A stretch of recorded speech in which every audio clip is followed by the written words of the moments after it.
Meu nome é João Lucas, eu estou aqui para gravar um resumo sobre o artigo Explorando os Limites da Realidade, investigando a alucinação da inteligência artificial na escrita científica com as referências do ChatGPT. Ele foi publicado por um grupo de médicos e pesquisadores de universidades da Índia e da Ucrânia, e eles tinham o objetivo de testar, né, se o ChatGPT ele realmente inventa referências em textos científicos, né, e um detalhe importante, com que frequência que isso acontecia. E aqui, para resumir, o que eles fizeram foi simples e bem direto. Eles pediram para o ChatGPT sugerir uns 50, acho que 50 temas de pesquisa médica para estudantes de graduação na Índia. E depois, para cada um desses temas, ele pediu para o GPT, eles pediram, né, que escrevesse um protocolo de pesquisa completo, com introdução, objetivo, metodologia, implicações, e claro, aquelas referências que DOI, né, que fala DOI, que especifica, né, um artigo. Um artigo. E aí, no total, eles geraram o ChatGPT gerou 178 referências e cinco pesquisadores independentes, eles verificaram uma por uma para saber se isso tinha uma base, né? Então, eles usaram o Scopus, se eu não me engano, que fala, né? E a PubMed. E eles encontraram algo um pouquinho impressionante, né? Então, das 178 referências, 69 não tinha o DOI, né? Que referenciava um artigo. Dessas 28 simplesmente não existiam, não estavam no Google, nem na PubMed, nem em lugar nenhum. E elas foram totalmente desventadas, né? E aí eles chamam isso de alucinação de IA. E além disso, o ChatGPT ele parava no meio de algumas respostas e precisava que eles mandassem mais um prompt, né? Forçavam ele a, a mandar, né? Por exemplo, o DOI, né? Não sei se é assim que fala, peço perdão ao docente se estiver errado.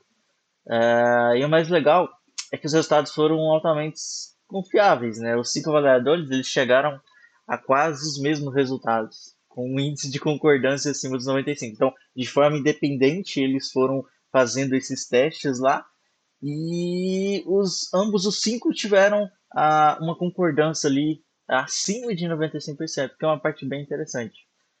E eles concluíram, né, a conclusão do estudo é clara, que o ChatGPT ele pode sim alucinar, né? Isso é óbvio. Quantas vezes a gente não fez uma pesquisa na IA, no ChatGPT, e ele, mesmo que você já sabia, você mesmo, o cara que estava criando o prompt, sabia que era para uma determinada, para um determinado rota, assim, né, que você queria. Você sabia mais ou menos para onde você queria. E ele retorna esse prompt de uma maneira totalmente diferente, algo irreal. Então, e a gente também chama isso de alucinar, né? Então, o ChatGPT dá, às vezes, algumas respostas que ele alucina. E é um problema para a gente confiar nessas respostas. Então, principalmente em artigos científicos, onde a gente tem que ter as citações, as referências, a gente tem que sempre verificar, né? Ele pode sim ajudar, mas ele tem que. A gente tem que conferir isso, tem que verificar se isso existe, porque ele pode sim alucinar.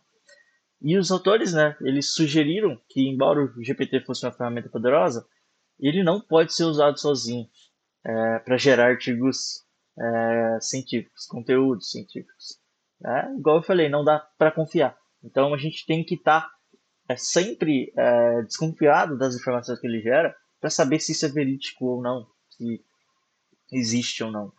E aí eles deixaram um alerta no final que é, bem simples. Os autores humanos eles continuam sendo os responsáveis legais e éticos por qualquer informação falsa gerada na IA. Né? Então isso é assim, mesmo que foi a IA que gerou, se a gente passar essa informação adiante, a gente ainda é os principais responsáveis, né? É antiético, porque a gente não corrigiu ou não verificou essa informação.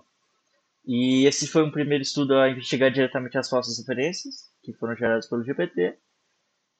E é isso. Então, basicamente, o artigo trata sobre isso.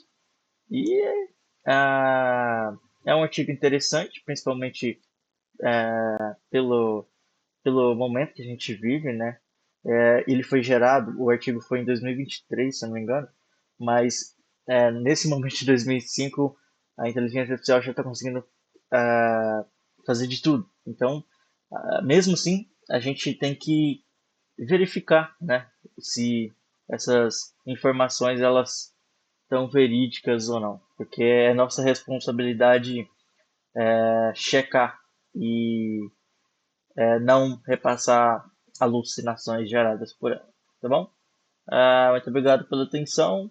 Se houve algum mal entendimento aqui, peço perdão ao docente, mas esse foi o meu resumo aí da leitura que eu fiz do artigo.